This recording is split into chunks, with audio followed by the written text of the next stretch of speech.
UN investigators accuse Israel of committing genocide in Gaza, blaming the Prime Minister and other top officials for incitement. Israel denouncing the report as fake and scandalous.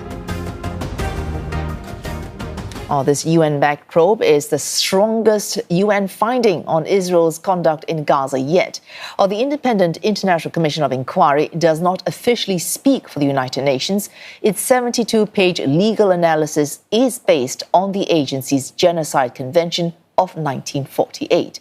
The instrument was the first human rights treaty adopted by the UN General Assembly. It came in the wake of the Holocaust of the Second World War, when Nazi Germany systematically killed more than 6 million Jewish people. More than 150 states have ratified or ceded to this convention, including the US, the UK, Russia, and Israel. It provided the international community with the first legal definition of the term genocide, described as crimes committed with intent to destroy in whole or in part a national, ethnic, racial, or religious group.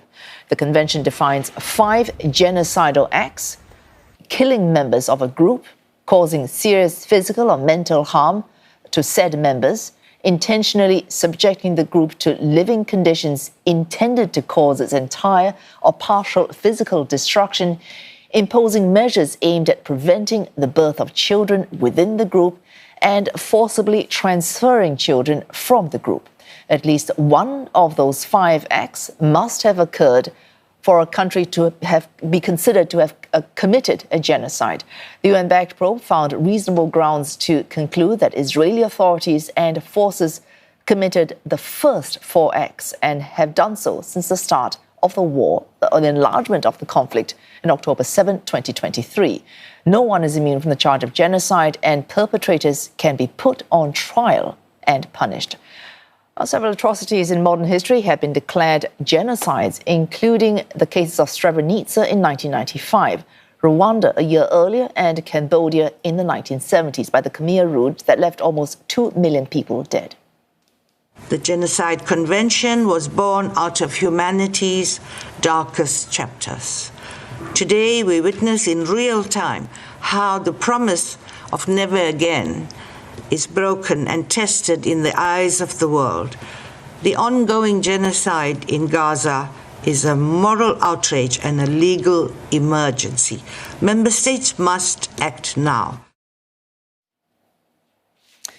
For more, we're joined by Dr Melanie O'Brien. She's president of the International Association of Genocide Scholars and associate professor at the University of Western Australia. Thanks for joining us, Professor O'Brien.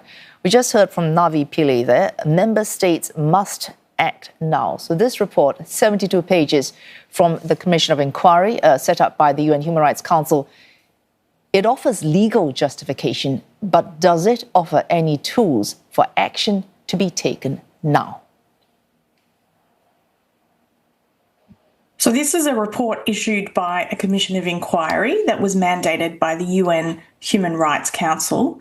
So it's not legally binding. It's not, for example, a judicial finding by a court, but at the same time, it contains very significant recommendations that it makes.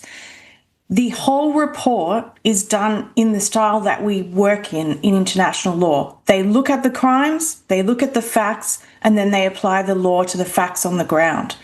So in doing so, they came to the conclusion very definitively, very strongly, that Israel is committing genocide in Gaza and that the leadership is committing incitement to genocide. And from that, they make a number of very strong recommendations. And so those recommendations cut across recommendations for Israel, of course, as we can imagine, to stop committing genocide, for a ceasefire in Gaza, and to comply with the orders of the International Court of Justice, for example.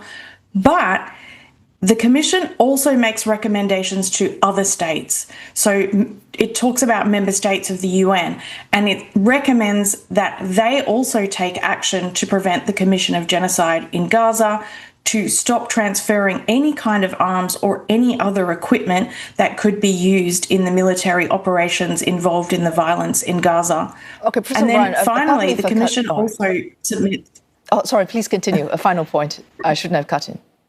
Yeah, just the last recommendations are actually to the prosecutor of the International Criminal Court to add charges of genocide to the existing arrest warrants that they have there. So all of this is quite significant.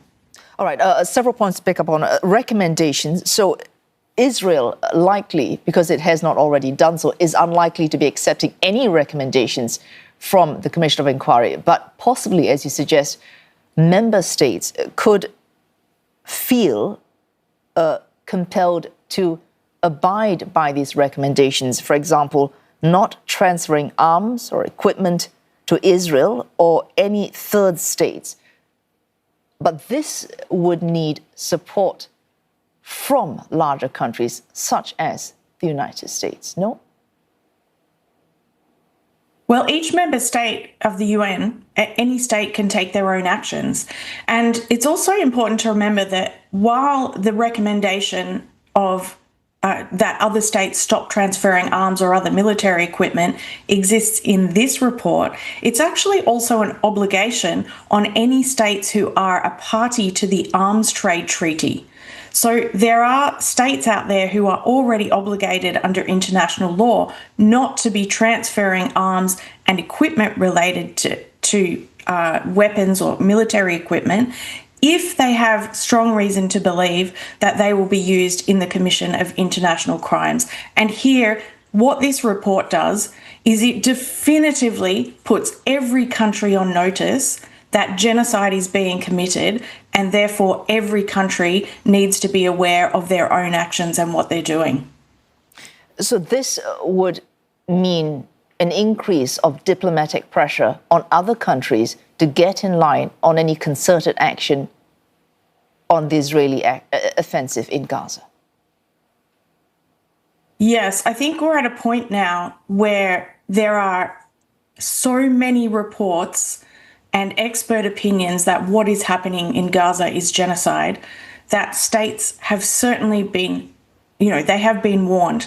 Essentially, they were told there was a serious risk in January 2024 when the International Court of Justice said that. But by this point, we now have this report, as you said, 72 pages that goes through in quite detail all of the crimes being committed.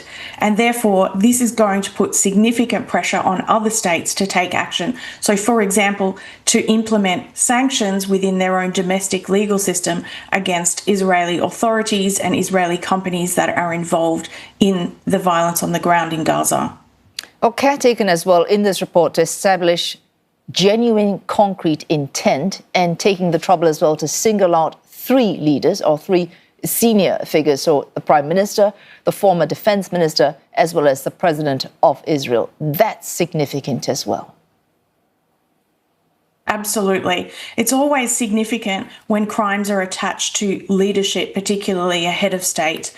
And here, including Benjamin Netanyahu and the former Defense Minister Yoav Gallant, who actually already have arrest warrants out against them from the International Criminal Court for war crimes. So it's quite significant here. What the Commission does is, first of all, it walks through the intent, which is the hardest part of genocide to prove.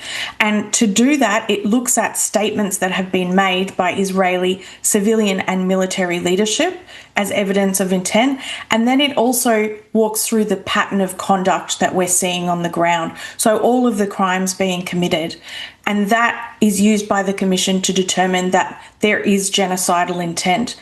But what it also says is that these statements being made by the President, the Prime Minister and the former Defence Minister amount to incitement to genocide as well. So that is an additional crime in addition to the commission of genocide.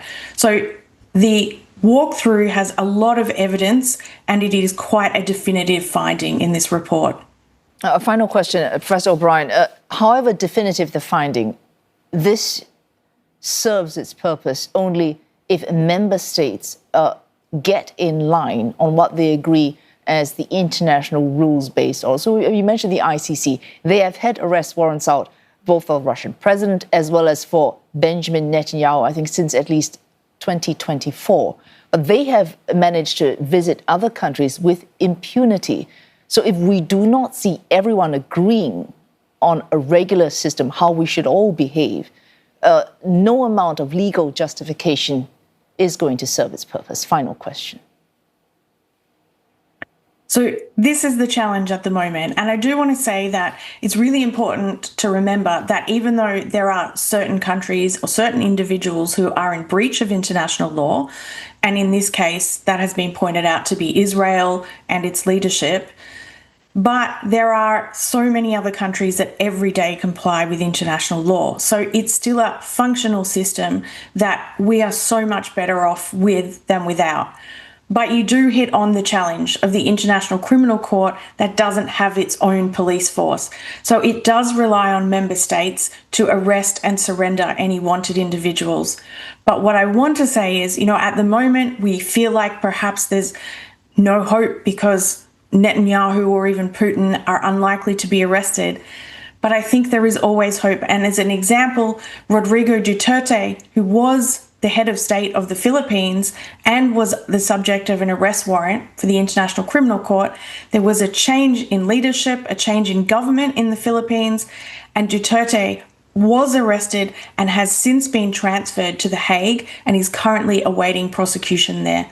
So ultimately, we don't know what will happen in the future, and we can't say that there will never be a change in government, a change of regime that would lead to accountability. And we have to make sure, with reports like this continuing, that there are people out there who stand up for that rule of law and demand accountability for international crimes.